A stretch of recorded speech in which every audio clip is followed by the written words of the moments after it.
இன்றைக்கி நம்ம என்ன செய்ய போகிறோம்னாக்கா சாம்பார் செய்ய போகிறோம். சாம்பாருக்கு தேவையான பொருட்கள் வெங்காயம், தக்காளி, கொத்தமல்லி தழை, கறி லீவ்ஸ், அப்புறம் சில்லி பவுடர்.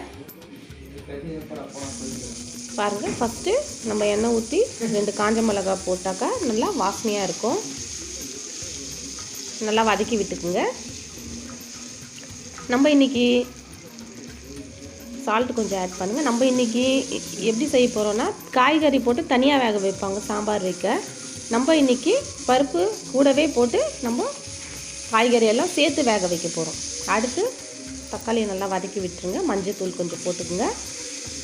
போட்டு நல்லா கலந்து விட்டுருங்க. பாருங்கள், இப்போ காய்கறி அதிலே சேர்க்க போகிறோம். நல்லா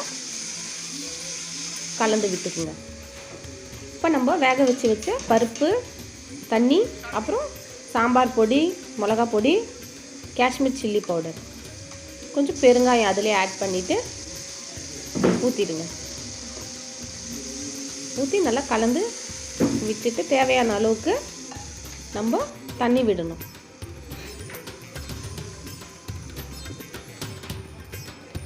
நல்லா கொதி வரட்டும். கொஞ்சம் கல் உப்பு ஆட் பண்ணிக்கோங்க. தேவையான அளவு கல் உப்பு நல்லா சேர்த்து கலந்து விட்டு மூடி போட்டு வச்சிடுங்க.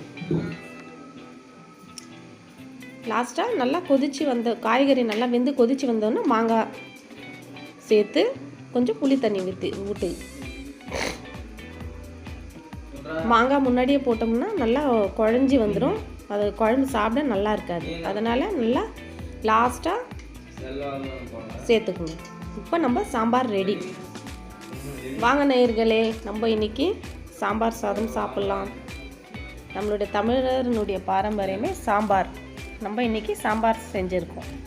வாங்க சாம்பார் சாப்பிட்லாம்.